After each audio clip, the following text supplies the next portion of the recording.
SBR Forum's Punters is brought to you by Bookmaker. I'm Peter Loshak, and we are joined by returning guest Doug Upstone from sports-watch.com, one of my all-time favorite college football analysts that we've ever had in these videos. Doug, thanks for being here once again. Hey, Peter, it's great to be here. And you mentioned Sports Watch. 11th Hour Sports from Docs is our number one monitored handicapper at this time. He's up over 10.3 legitimate units at a sterling record as well. Bullshit. He's not up over 10. Get the fuck. Are you serious? Yeah. Really? You can look it up right now, sports-watch.com. All right, well, that's pretty impressive. That's pretty impressive. All right, well, I wonder what he'd have to say about Oklahoma and Texas, because that's the first game we're going to talk about. Of course, Oklahoma and Texas, huge game. Huge game. Doesn't mean, though, that there cannot be decent value on one of these sides. And I admit, I bet this game pretty big on opening. I bet Texas on the money line. I got about plus 130, 135. I wonder if you guys are going to agree with me. You know, Oklahoma, of course, does not quite have the same kind of like high-powered offense that they've had in years past. And Landry Jones makes me very nervous. He's very prone to throwing interceptions. It's on a neutral site, so I'm just kind of wondering why Texas is an underdog here. We've talked before about this year's Texas team, that they're, you know, a little bit better than, significantly better, actually, in my opinion, than the Texas teams from previous years. The one thing that makes me a little bit nervous is the scheduling. This is Texas's third tough game in a row, while Oklahoma had a bye week and then a relatively easy 20-point win. So Oklahoma might be in better physical shape here to give a top-notch performance in such a marquee game. What do you like in this one? Well, you know, both teams come into this actually pretty much in desperation, because both have a conference loss already for just the second time since 1997, and the loser basically is for sure out of the BCS running, the way the Pac-12 is loaded this year. Now Texas was not supposed to struggle on defense this year, Peter, but they've conceded 38.3 points per game in their last three outings. And you know why, Peter? They can't tackle.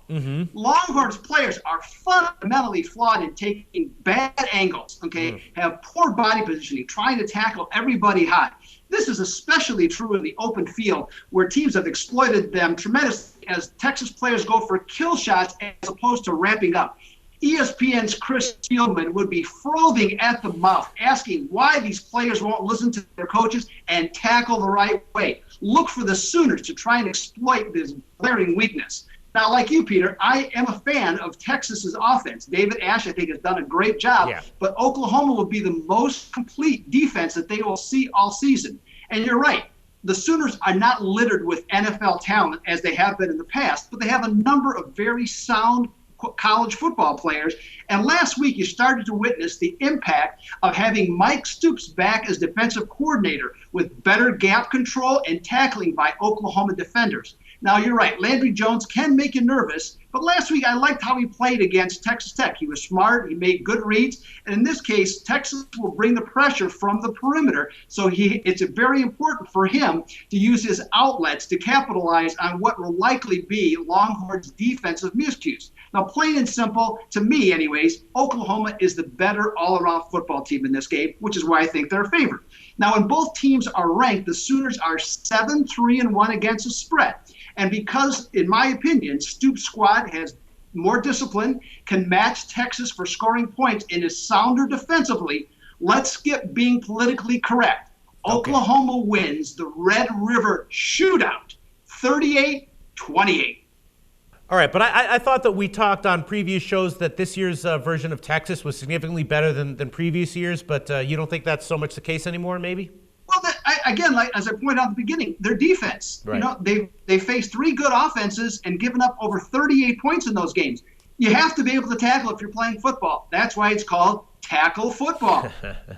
How can college players in a marquee program like Texas not know how to tackle? I mean, I think they're going to fix that. That's very fixable, isn't it? Well, you would think so, but you know, they're 5 or 6 games into the season now. So at some point it becomes, it's a problem, and you just can't ignore it anymore. And it's the same thing. It would be better if you saw it improving along, but it didn't. Last week or 2 weeks ago, Mac Brown said there was 14 missed tackles in their previous game. Last week, in watching against West Virginia, there were at least 14 missed tackles, if not more. I can't trust this team in terms of what they'll do. I think Bob Stoops is a smart coach. I think he'll have the same types of things to exploit those weaknesses. And ultimately, I think they're going to hammer Texas and win by 10. All right, I'll take my Texas bet back. Damn it. Thanks, Doug.